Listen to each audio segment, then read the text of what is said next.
The house stood alone, at the end of Harbinger Lane. It was a husk of secrets cloaked in shadow.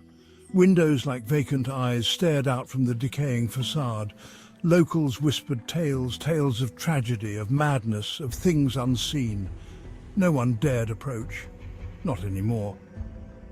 The house on Harbinger Lane was a tombstone of memories, a place forgotten by time, yet eternally remembered by fear.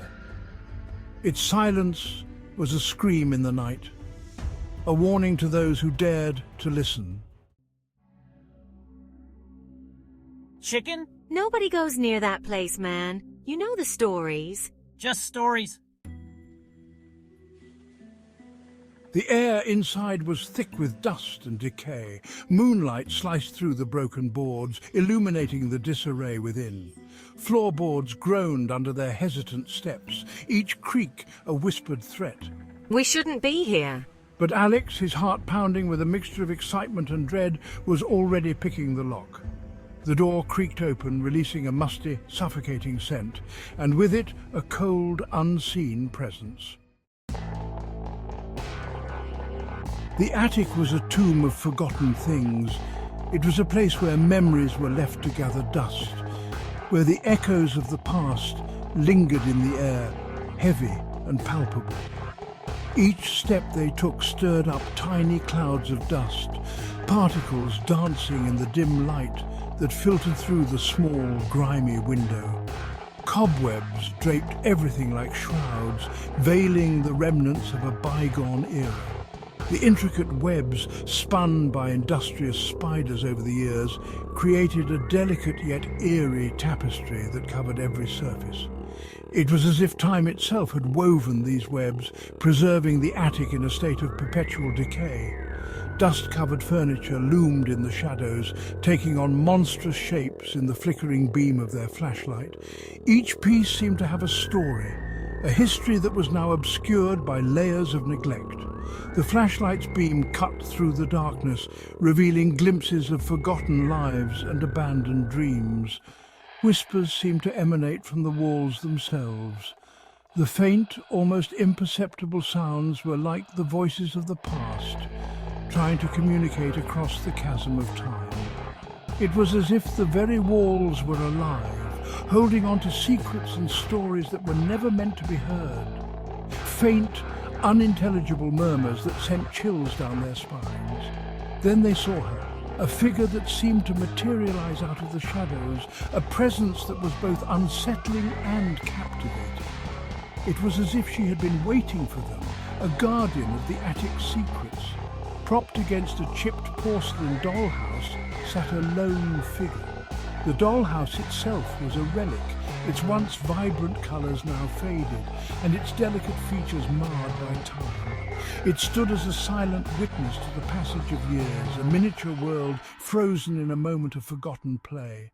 A porcelain doll, its painted eyes wide and staring, seemingly fixed on them.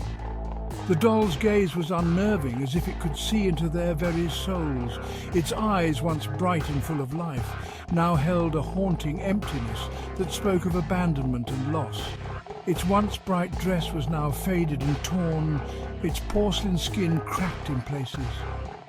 The doll's attire, once a symbol of innocence and joy, was now a testament to the ravages of time. Each crack in its porcelain face told a story of neglect, of a cherished toy that had been left behind. But it was the faint, chilling giggle that cut through the silence, echoing in the oppressive stillness that made their blood run cold. The sound was both childlike and sinister, a reminder that the attic was not as empty as it seemed. It was a place where the past lingered, where the echoes of forgotten laughter still haunted the air. The doll's head tilted, its painted eyes following their every move. It was as if the doll was alive, its gaze piercing through the dimly lit room. The air grew colder, and a sense of unease settled over them. They couldn't shake the feeling that the doll was watching, waiting for something. Its lips, frozen in a painted smile, seemed to move. The smile was unsettling, almost mocking. It was as if the doll knew something they didn't, a secret it was unwilling to share. The room seemed to close in around them, the walls pressing in with an invisible force. "Help me," it seemed to say, its voice a hollow rasp. The words echoed in their minds, a desperate plea that sent shivers down their spines. The doll's expression was one of anguish, its eyes filled with a sorrow that seemed almost human. A whisper, barely audible, reached their ears. It was a sound that seemed to come from everywhere and nowhere at once. The whisper carried a sense of urgency, a warning that they couldn't quite understand.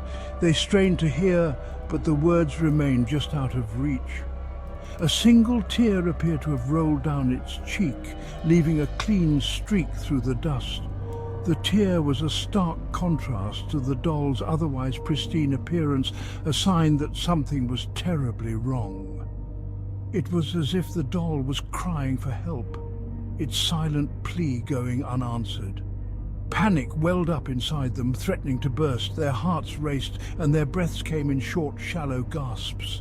The room seemed to grow darker, the shadows lengthening and closing in around them. They felt trapped, unable to escape the doll's haunting presence. They were frozen, caught between disbelief and terror. Their minds raced, trying to make sense of what was happening. The doll's eyes seemed to bore into their souls, its painted smile a cruel reminder of their helplessness. They wanted to run, but their legs refused to move. Alex, his earlier bravado forgotten, took a step back. His face was pale, his eyes wide with fear. He had always prided himself on being brave, but now he felt like a child, scared and vulnerable. The doll's presence was overwhelming, its silent plea echoing in his mind. This was wrong. All wrong. Let's just go. The words were spoken in a hushed, urgent tone, a desperate attempt to escape the nightmare they found themselves in. They looked around, searching for a way out, but the room seemed to have no exits. He stammered, his voice shaky. The fear was palpable, a tangible force that seemed to grip them all. They knew they had to leave, but the doll's presence was like a weight holding them in place. The room seemed to grow colder, the shadows deepening, but it was too late. They were already trapped. The walls seemed to close in around them, the air growing thick and oppressive. The doll's eyes followed their every move, its painted smile a haunting reminder of their predicament. They were caught in a nightmare with no way out. The attic door slammed shut with a resounding bang. The lock, which Alex had picked only moments before, now held the door fast. They rattled the doorknob, their hearts pounding in their chests, but the door wouldn't budge. It was as if the house itself was holding them captive. The whispers grew louder, morphing into guttural growls that seemed to press in on them from all sides. Fear, raw and primal, surged through them. They were trapped in the darkness with something evil, their only thought escape.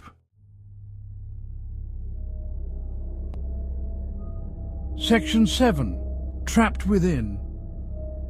They searched frantically for another way out, their flashlight beams dancing wildly in the darkness. A boarded-up window offered a glimmer of hope, but the boards, old and rotten, wouldn't break.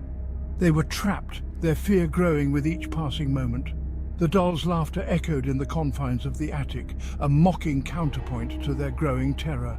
It knew their fear, fed on it. They were playthings in its haunted domain.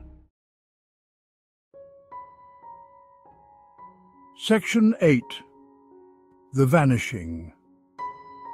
The first rays of dawn pierced through the cracks in the boarded-up windows. The house stood silent, its secrets held close. The townsfolk, their faces etched with a mixture of concern and morbid curiosity, finally approached. The front door creaked open on rusted hinges, revealing an eerie silence. They searched the house, their calls echoing unanswered.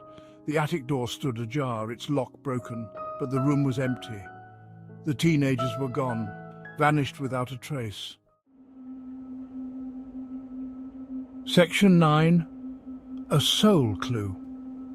The doll sat perched on the edge of a dusty trunk, its painted eyes gleaming in the faint light. It was the only sign that the teenagers had ever been there, the only witness to whatever horrors had transpired within the walls of the haunted house. The townsfolk exchanged uneasy glances, their whispers barely audible. They knew in their hearts that the house on Harbinger Lane had claimed more souls. The doll seemed to watch them go, its silence more terrifying than any scream. Section 10. The silence remains. The house on Harbinger Lane remained, standing as a silent sentinel through the years. A testament to the darkness that lurked within its walls, it was more than just a structure. It was a repository of untold stories and hidden fears. The locals avoided it, their whispers turning into legends. They spoke of shadows that moved on their own and eerie sounds that echoed through the night. Legends of the teenagers who dared to spend the night seeking thrills and answers to the mysteries that surrounded the house. Legends that would be passed down through generations, each retelling adding a new layer of fear and fascination. The fate of the teenagers remained a mystery, a chilling reminder of the unknown. Some say they vanished without a trace, swallowed by the darkness of the house. The doll, with its cold painted eyes, remained the sole clue. It was found in the corner of a room, its cracked face a silent witness to the horrors that had unfolded. A silent guardian of the house's secrets, the doll seemed almost alive, as if it held the souls of those who had disappeared. And the whispers? They continued, carried on the wind, a chilling lullaby for the lost souls of Harbinger Lane. The wind seemed to speak, telling tales of sorrow and despair, a haunting melody that never ceased. The moonlight cast an eerie glow over the house, illuminating its decaying facade and casting long, sinister shadows. The old rusted gate creaked open on its own, as if inviting the brave or the foolish to enter. Inside, a single candle flickered, casting dancing shadows on the walls, as if the house itself was alive, breathing, waiting. Time seemed to stand still within those walls, each tick of the clock echoing like a heartbeat, a reminder of the lives lost and the secrets kept. And sometimes, just sometimes, a figure could be seen in the window, watching, waiting, a silent observer of the endless night.